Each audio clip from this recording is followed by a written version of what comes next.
नमस्कार मित्रों।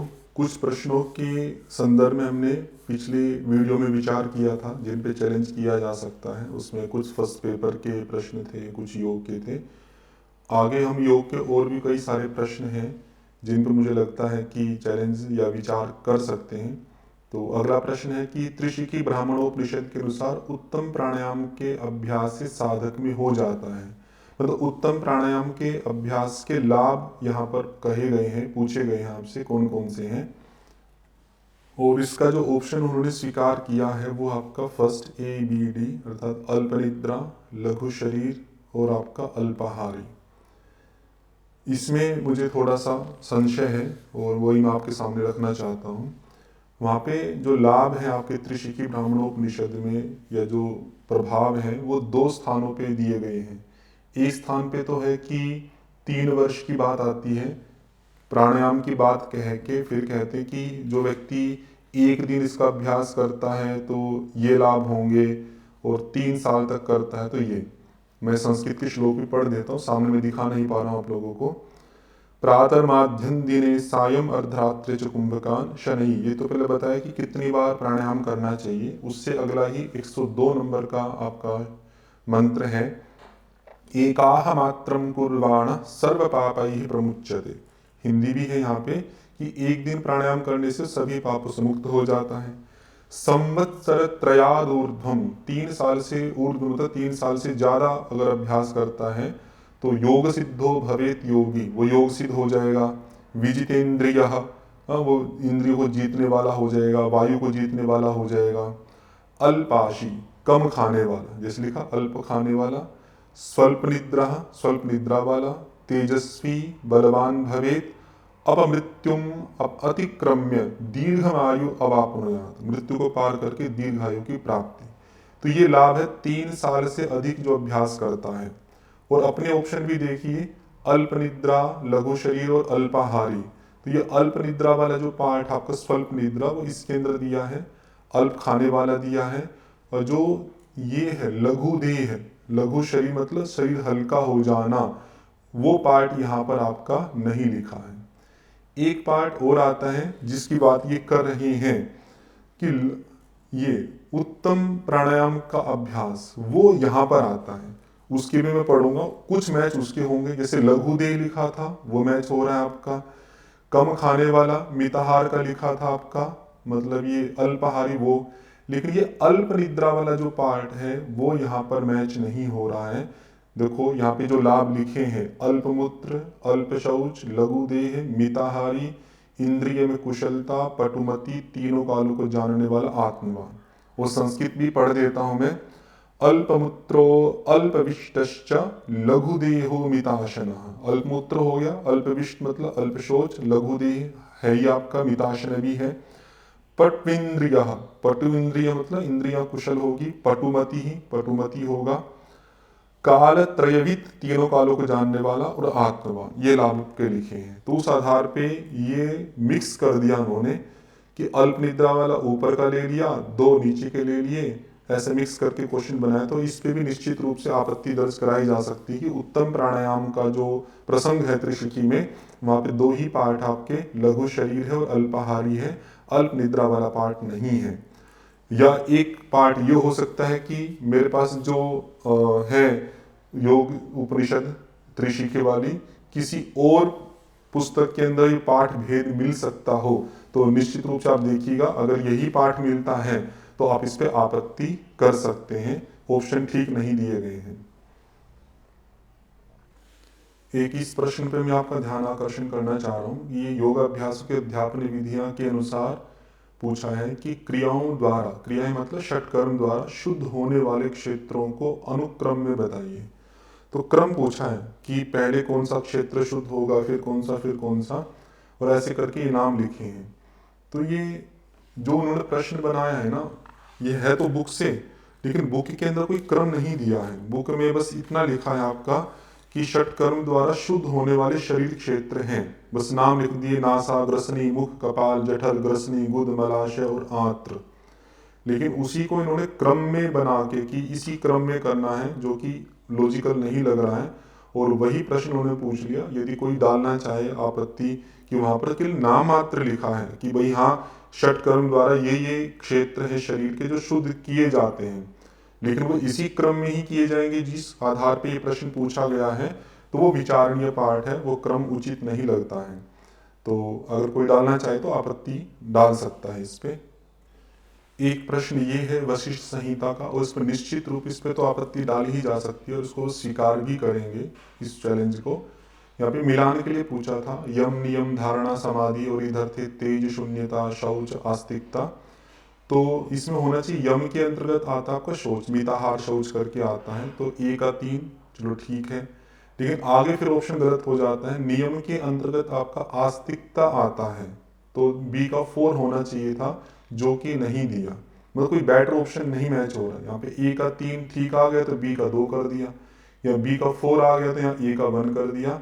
तो ये ऑप्शंस कोई भी सही नहीं है जो इसके साथ मैच होता हो, तो इस पे तो निश्चित रूप से आपत्ति डाली जा सकती है, ये कैंसिल किया ही जाएगा उनके द्वारा। तो इसको भी आप चैलेंज कर दीजिएगा। इस क्वेश्चन पे भी विचार कर सकते हैं, मैं संकेत कर रहा हूँ, जो व्यक्ति इसके बारे में ज़्यादा जानते हैं वे देख सकते हैं अगर आपत्ति की जाए नहीं की जाए। यहाँ पे करेक्ट ऑप्शन पूछा है बॉडी टिश्यू के बारे में। बॉडी टिश्यू हमारे शरीर में 4 प्रकार के होते हैं, एपिथेलियल, कनेक्टिव, मस्कुलर और नर्वस टिश्यू। तो उस आधार पे epithelial tissues cover body surface and inner cavities, ये भी सही होना चाहिए। Smooth muscle tissues is present in the heart, ये आपका पार्ट है, ये गलत है, इसको हटा सकते हैं। Blood and lymph are connective tissue with distinctive collection of cells, ये भी ठीक है। ए न्यूरॉन और nerve tissue is made up of cell body and axon, तो एक पार्ट है। डेंड्राइट्स भी होते हैं, लेकिन ये 2 पार्ट भी आपके होते हैं, सेल बॉडी भी होता है उसमें सोमा, और एक्सोन भी होता है। तो इन्होंने जो स्वीकार किया वो बी और डी, थर्ड ऑप्शन स्वीकार किया है। लेकिन मुझे लगता है कि ई वाली जो पंक्ति है वो भी ठीक होनी चाहिए, अभी प्रथम दृष्टया मुझे लग रहा है, लेकिन ऐसा ऑप्शन यहाँ पे कोई है नहीं।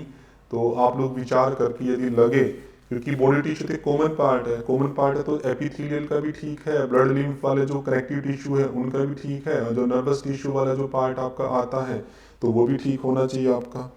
तो ये तीनों ही पार्ट मेरी दृष्टि से ठीक होने चाहिए। एक प्रश्न ये है, choose the correct sequence of muscle movements during a normal inhalation process. Normal जो इनहेल हम करते हैं उसमें मसल्स की मूवमेंट का सीक्वेंस पूछा है, तो इसमें मुझे लगता है निश्चित रूप से आपत्ति दर्ज कराई जा सकती है, चैलेंज किया जा सकता है। इसमें मेरा फोकस आपका इंटरनल इंटरकोस्टल मसल्स के ऊपर, जो कि इंटरनल इंटरकोस्टल मसल्स है वो इनहेलेशन में यूज नहीं होती है, एक्सटर्नल इंटरकोस्टल मसल्स यूज होती है, और इंटरनल जो इंटरकोस्टल मसल्स है वो एक्सहेलेशन में यूज होती है। जैसे प्रमाण के रूप में आप देख सकते हैं, मैंने प्रश्न पूछा गूगल पे, is internal intercostal muscles active during normal inhalation, no मना किया है आपका। अच्छी अच्छी साइट्स ने भी मना किया है आपका, जैसे साइंस डायरेक्ट वाला पार्ट आपका लिखा ना, they are invariably active during inspiration.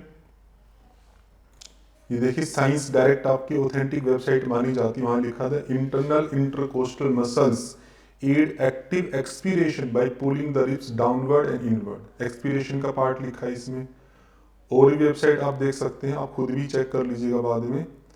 ये गवर्नमेंट की वेबसाइट है NIH वाली, इसमें the external intercostals are active during inspiration, और इंटरनल जो है आपकी वो ड्यूरिंग एक्सपीरेशन।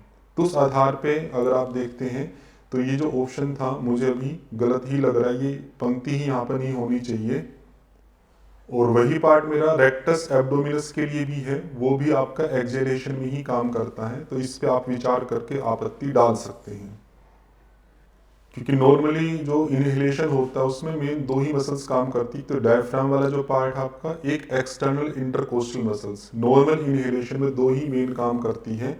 बाकी जो पार्ट आपका लिखा है इन्होंने, जैसे रेक्टस वाला है, इंटरनल इंटरकोस्टल वाला है, ये एक्सहेलेशन में ही आपका काम करता है।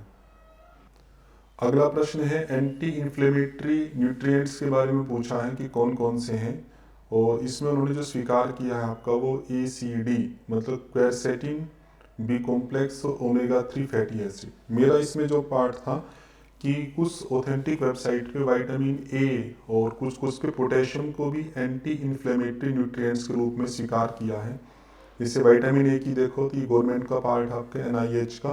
तो vitamin A as an anti inflammatory agent यहाँ पे लिखा है। कुछ और साइट में भी है, influence of vitamin A, supplementation of inflammatory आदि आदि। तो आप लोग भी इसको चेक कर सकते हैं। और कैम्ब्रिज यूनिवर्सिटी में भी लिखा vitamin A as an anti inflammatory agent, तो उस आधार पे विटामिन ए भी है आपका। और मैंने चेक किया तो पोटेशियम का भी कुछ साइट पे दिया हुआ है, आप प्रॉपर चेक कर सकते हैं। ये तो विटामिन ए का तो निश्चित रूप से आपका दिया ही है। जैसे NIH पे देखो non steroidal anti inflammatory drugs में पोटेशियम भी आपका लिखा हुआ है। तो इस पे भी आप विचार करके, जो इसके बारे में ज़्यादा जानते हैं, इस पे भी आपत्ति दर्ज कर सकते हैं। अगला प्रश्न है जिस पर आपत्ति दर्ज कराई जा सकती है, भगवत गीता के अनुसार सृष्टि चक्र और यज्ञ के आधार पर क्रमबद्ध आपका पूछा था, क्रम निर्धारित करने के लिए। और इसमें जो उन्होंने आंसर स्वीकार किया है वो है सेकंड, BAEDC, मतलब आपका विहित कर्म है। विहित कर्म से आपका सॉरी क्षमा कीजिएगा, मैंने इसका ऑप्शन गलत देख लिया था उनका, इसलिए मैंने आपत्ति करने के लिए कहा। इन्होंने सही दिया है, विहित कर्म से यज्ञ होगा और यज्ञ से आपका वृष्टि उत्पन्न होगी, वृष्टि से अन्न होगा और अन्न से संपूर्ण प्राणी आपके पुष्ट होंगे। तो मैं क्षमा चाहता हूँ, ये ठीक है आपका। और एक प्रश्न ये है, कल्पतरु के बारे में पूछा है कि कल्पतरु के संकेत से कौन सा चक्र संबंधित है। तो इसका मुझे मूल नहीं मिला है कि किस आधार पर ये पूछा है। तो यदि किसी को जानकारी हो तो बता सकते हैं मुझे कमेंट्स के माध्यम से, जिस पे अगर देखा जा सके कि वो सही है या गलत है, या किसी को पता है कि ये सही या गलत जो भी है तो वो निश्चित रूप से बताइएगा। मुझे की जानकारी में ये नहीं मिला मुझे।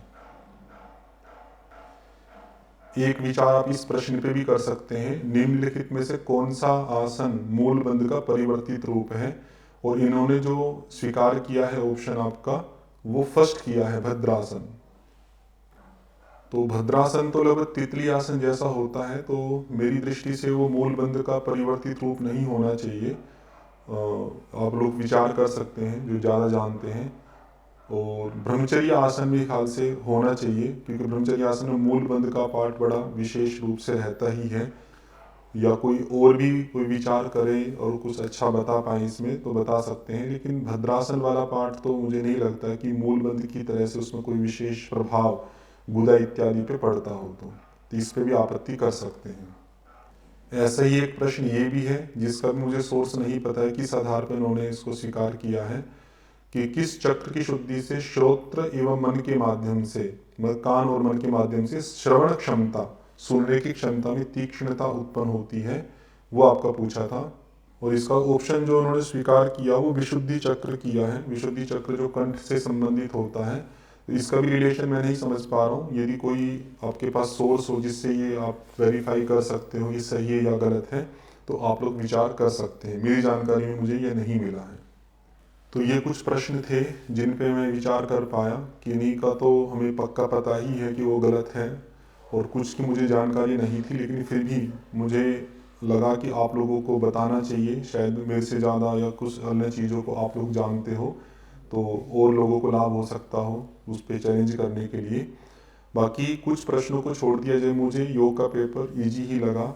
बहुत सरल सरल ऑप्शन थे, कुछ क्वेश्चंस थे जो हार्ड थे, लेकिन अधिकांश जो प्रश्न थे इजी थे, और कुछ आपके मॉडरेट थे। तो आपका अच्छा पेपर हो, अच्छे नंबर आए, आप अपने सफलता को प्राप्त कर सकें, इन्हीं शुभकामनाओं के साथ में ओम शम।